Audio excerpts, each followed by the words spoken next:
Swayam Prabha. Digital India. Educated India.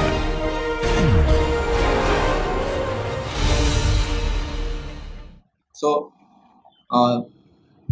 once condensation takes place, tiny droplets are formed. There is of like 4 kilometers.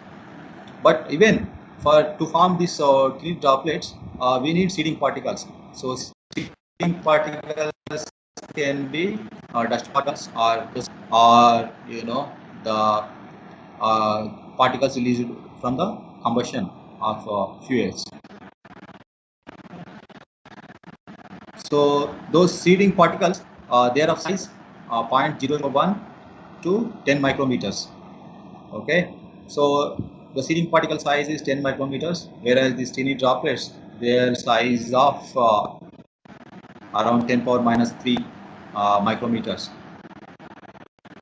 So for condensation, we need these aerosols, and when condensation takes place, these tiny droplets, they are formed around these aerosols or seeding particles. And you see that one seeding particle can hold around thousands of tiny droplets. Okay, so once it holds like thousands of tiny droplets, its size grows up to like 0.1 mm, and this 0.1 mm, it still small. Okay, so this 0.1 mm, then what happens, due to this turbulent eddies, uh, and due to this eddy motion, these tiny droplets, they are in a circulation motion, and they collide with other tiny droplets. Okay, and there is another phenomena called coalescence. What happens when they collide with other tiny droplets? They become together. Okay, so their size grows in that phenomena, and because for water particles to drop, they have to be like 1 mm. So until that time, these tiny droplets, they will be in this eddy motion or circulation, and they are hitting other tiny droplets, and their sizes keep on going. Once that size go above like 1 mm, then the gravitational force is considerable to pull them towards air surface. Then these droplets, then they are falling, and once even during the falling, again these drops can break up. Okay, once they break up, they become small, and they will be in the they will go upward direction and in the circulation motion. But the particles which are uh, big enough so that the gravitational force pull them, those they fall on the earth surface. So this is the a figure which explains how this rain occurs.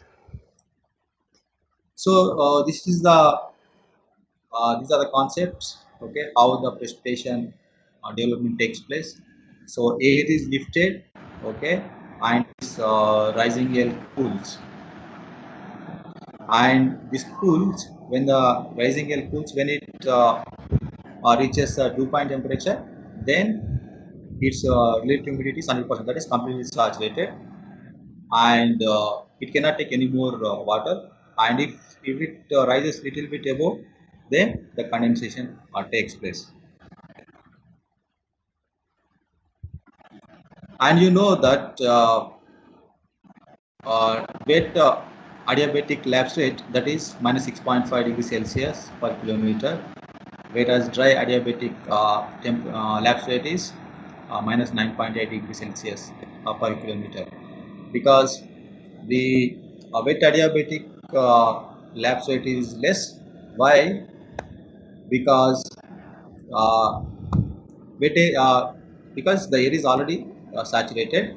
So when it is lifted up, what happens? The pressure is lesser at higher altitudes. So when the pressure is lesser, then its volume increases. So during this volume increase, sorry, when it rises, because it's already saturated, so when it rises, it condenses. So when it condenses, the latent heat is released, and the latent heat is added to the surrounding air. So therefore, the temperature reduction is less. And when this excess heat generated by this condensing water, so that the ambient temperature is high during this wet adiabatic lapse rate, the air rises faster upwards. So these are the three important steps for the precipitation to occur. One is lifting of air, okay, and temperature lapse rate. Then when it condenses, that means the vapor converted to liquid. So liquid means it is teeny droplets, okay, so that is nothing but clouds. Then due to the turbulent nature of the atmosphere, because teeny droplets, they will be in eddy motion and they are colliding with other teeny droplets, and they are growing to precipitable size due to collision and coalescence. And see, once the raindrop, its size become a threshold size, so that it falls. What happens during when falling, the drop size increases because it absorbs other tiny droplets on the way downwards. But once the droplet size is very big, then the intermolecular attraction forces will be bigger. So what happens, the small amount, I mean, from this big droplet, some amount of water evaporates, so that again its size reduces. And if size is it reduces very small, then it go in upward direction. Okay, so there are three mechanisms for rainfall. So those mechanisms are, one is uh,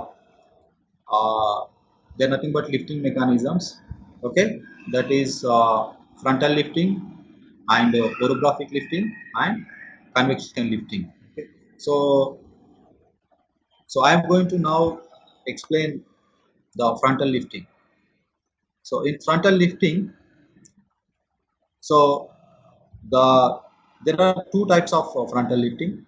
One is warm frontal lifting and cold frontal lifting. So when the in the warm frontal lifting, because on the right side there is a cold air, on the left side there is a warm air, and warm air is blowing towards colder regions. Okay, but this cold air is more denser, so that it stays near the surface, and this warm air, because it cannot penetrate into this cold air, what happens, this warm front, it moves above this cold air at a gentle slope, and the warm air rises and rises, and then condensation takes place. This is called as warm frontal lifting. uh, then the second type is cold frontal lifting. So in the cold frontal lifting, the cold air is blowing towards warm air. So here you see that the cold air which is blowing on the right side. So right side is there is a warm air, and this warm is lighter, and this cold air is heavier. So this cold air it penetrates the warm air, and the advancing that is called as warm front. Okay, and this warm front, it is very steep.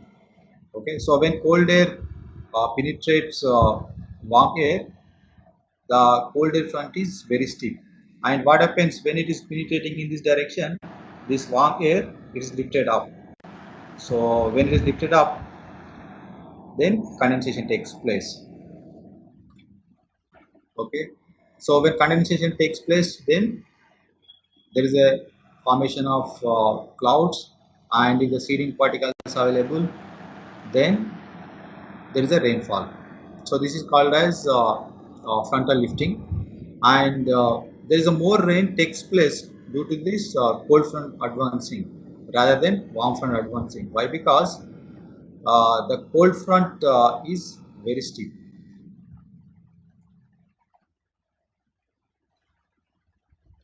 And the second kind of precipitation is convective precipitation.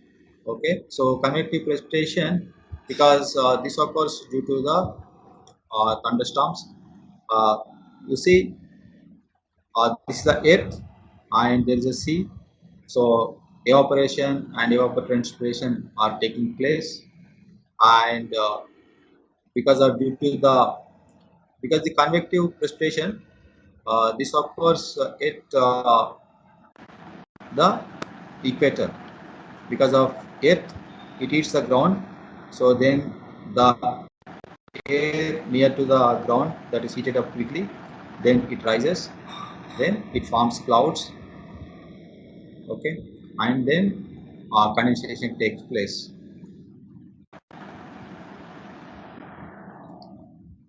So the third topic is orographic precipitation, because orographic precipitation occurs near the mountains. So this is a mountain and the wind is blowing on from left to right. So this is called as star slope, and this is called as lee slope. Okay, so this backward slope is called as lee slope, and this frontal slope is called as star slope. And when the wind blows toward this mountain, because to pass this mountain, it is deflected upwards. Okay, on the star side. So when it is deflected upwards, because this mountain is a couple of kilometers height, so when it rises up to around 3 kilometers, then there is a formation of water vapor, and when suitable atmospheric conditions, when the atom when there is uh, a temperature decreases during the evenings, then this clouds, they uh, due to the availability of nuclei, then that is converted to precipitation. So this is called as orographic precipitation. So near the mountains, if you see that during our Western Ghats and as well as Himalayas, on our side of Himalayas, there's a lot of rainfall, and even in Konkan region, there's a lot of rainfall due to this orographic precipitation.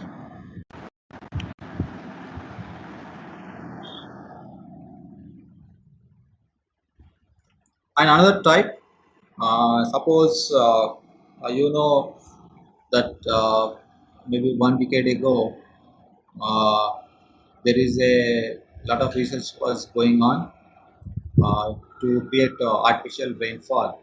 Okay, because those days, like 10 years ago, clouds were forming, but there is no rainfall because there is no seeding particles were available, and we can create seeding particles artificially. That is called as cloud seeding. So in which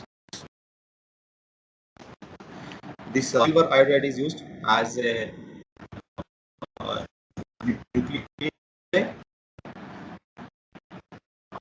Can burn using a propane flame.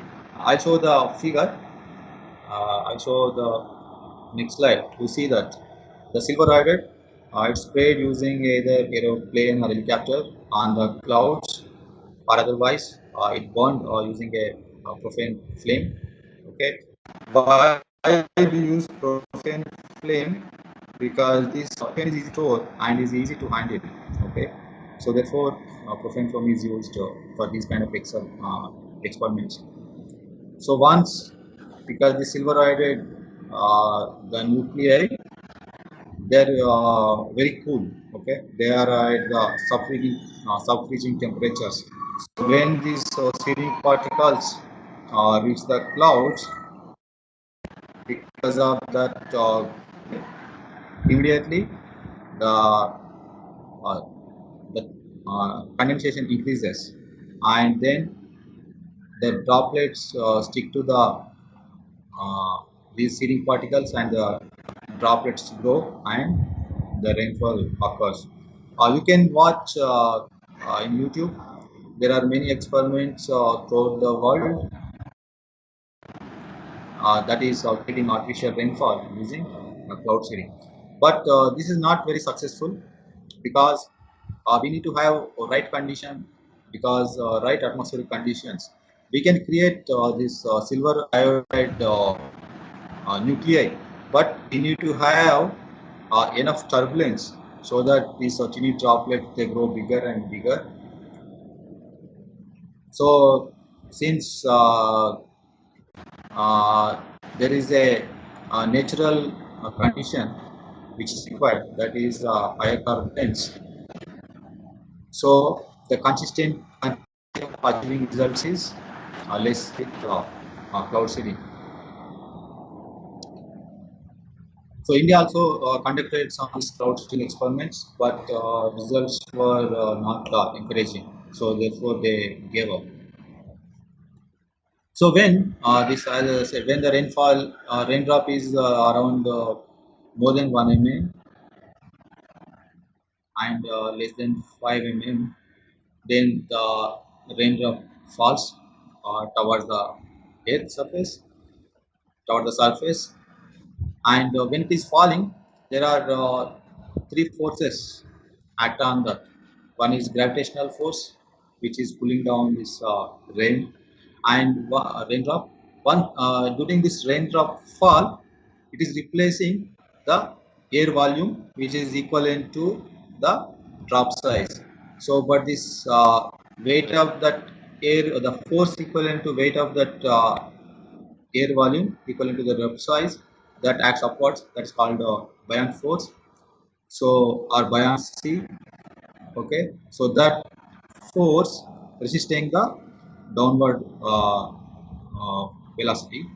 And another is drag, because when the rainfall is falling, this atmospheric air, so create a pressure on the surface of this particle, surface of this drop direction. So that is called drag force. So gravity force is pulling down, that is a downward direction, whereas this drag force and buoyant force, they are acting upward directions. So uh, initially, because the drag force, which is function of the velocity, so as the velocity increases, the drag force increases.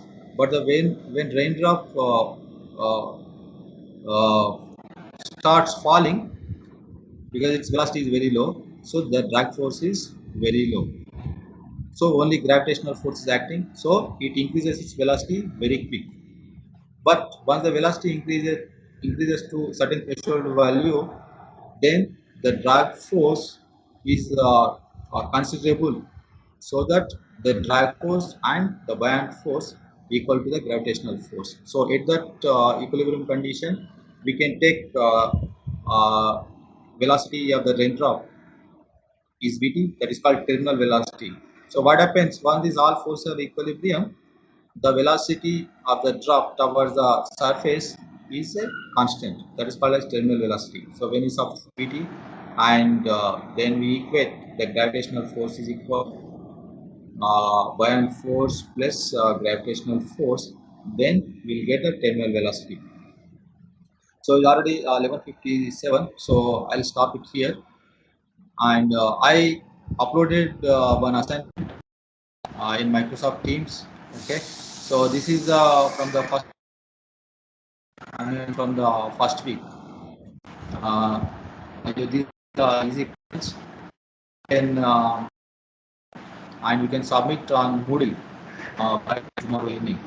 Tomorrow I'm teach the rest of this presentation, and as well as I'll try to evaporation. So once these two are done, then I will give another assignment. Okay, that I upload on Moodle. But right now, I for the first chapter, part of first chapter, I uploaded an assignment on Teams. So please upload the solution on Moodle. Then our PS will grade them. So if you have any questions on this, how to calculate the precipitate water, and or if you have any doubts in this, how this precipitation takes place, please let me know.